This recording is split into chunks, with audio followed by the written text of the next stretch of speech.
लाडकी बहीण योजनेचा पहिला हप्ता येणार आहे। आता हा हप्ता कधी येणार आहे, कोणत्या बँक खात्यात येणार आहे आणि हा हप्ता येण्यापूर्वी तुम्हाला काय करायचं आहे त्याची माहिती या व्हिडिओमध्ये आपण जाणून घेणार आहोत।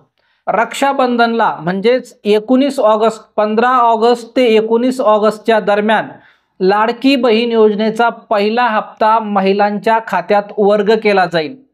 त्यापूर्वी याद्या देखील प्रकाशित होतील, परंतु या ठिकाणी जो हप्ता येणार आहे तो आपल्या आधार संलग्न बँक खात्यात येणार आहे।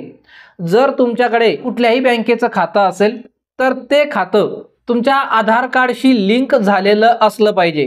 आता सरकारकडून येणारे सर्व पैसे आधार लिंक असलेल्या बँक खात्यात पाठवले जातात डीबीटीच्या माध्यमातून। त्यामुळे बऱ्याच महिलांनी अर्ज भरताना त्यांच्याकडे स्वतंत्र बँक खातं नव्हतं तर त्यांना नवीन स्वतंत्र खातं उघडावं लागलं आहे। काही लोकांकडे जॉइंट बँक खाते होते, जॉइंट बँक खातं चालत नाही, ही गोष्ट ध्यानात ठेवायची आहे।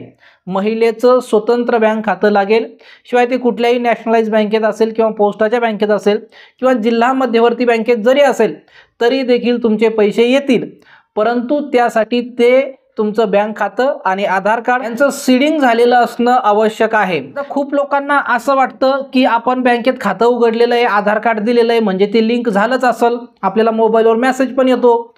याचा अर्थ असा होत नाही मित्रांनो। बँकेकडे तुम्ही मोबाईल नंबर दिलेला आहे म्हणून तुम्हाला बँकेकडून मेसेज येतो की तुमच्या खात्यात पैसे आले आणि गेले, त्याचे मेसेज बँकेकडून येतात। पण आधार कार्ड बँकेवाल्यांनी लिंक केलंय का, NPCIला त्यांनी लिंक केलंय का, हे पाहणं गरजेचं आहे। आता तुम्ही घर बसल्या ही गोष्ट चेक करू शकता का बँकेनं आपलं आधार कार्ड लिंक केलंय की नाही केलंय, तर करू शकता।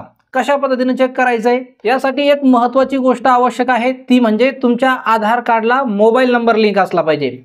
आधारच्या वेबसाईटवर जायचं आहे, तिथं लॉग इन करायचं आहे। लॉग इन करून आपल्या मोबाईलवर OTP येईल। OTP आल्यानंतर तुम्ही त्या ठिकाणी चेक करू शकता की आपल्या आधार कार्डला एखादी बँक लिंक आहे का, आणि जर नसेल तर तुम्ही अगोदर 10 ऑगस्ट पूर्वी तुम्हाला तुमच्या बँक खात्याला आधार कार्ड लिंक करून घ्यायचं आहे। त्यांना रिक्वेस्ट करायची आहे की हे माझं बँक खातं आहे, हे बँक खातं NPCIला लिंक करून घ्या, माझ्या आधार कार्डशी लिंक करून घ्या। त्या ठिकाणी बँकेकडून एक फॉर्म पण मिळतो, त्यांनी जो फॉर्म देतील त्या फॉर्मवर तुम्हाला सही करून द्यायची आहे। बँकेकडून एक फॉर्म मिळतो की NPCIला लिंक करण्यासाठी माझी परवानगी आहे, अशा पद्धतीचा एक फॉर्म असतो। तो फॉर्म तुम्हाला सबमिट करावा लागेल किंवा तुम्ही बँकेला डायरेक्टली जरी सांगितलं, विनंती केली तरी पण बँकवाले करून देऊ शकतात। आता जर करून देत नसतील तर तुम्ही काय करा, या ठिकाणी एखादा पोस्ट बँकेचं खातं पण उघडून घेऊ शकता। आता तुम्ही अर्ज भरताना दुसऱ्या बँकेचं खातं दिलं असेल तरी चालतं, काही हरकत नाही। तुमचे पैसे कसे येतील, तुमचे पैसे येतील आधार कार्डवर। आधार कार्डला जी बँक लिंक असेल त्या बँकेत ते पैसे चालले जातील। त्यामुळे ह्या गोष्टीचा विचार करायचा नाहीये की मी जिल्हा मध्यवर्तीचं बँक खातं दिलं परंतु या ठिकाणी माझे जे पैसे आहेत ते पोस्ट पेमेंट बँकेत आले किंवा इतर कुठल्या बँकेत आले, तर या गोष्टीचा विचार करायचा नाहीये। कारण ज्या लोकांनी PM किसानसाठी जिल्हा मध्यवर्तीचे बँक खात्यामध्ये सुरुवातीचे पैसे आले, परंतु ज्या वेळेस DBT पेमेंट सिस्टीम राबवण्यात आली आणि आधार अनेबल पेमेंट करण्यात आलं त्यावेळेस बऱ्याच लोकांचे बँक खाते आपोआप चेंज झाले।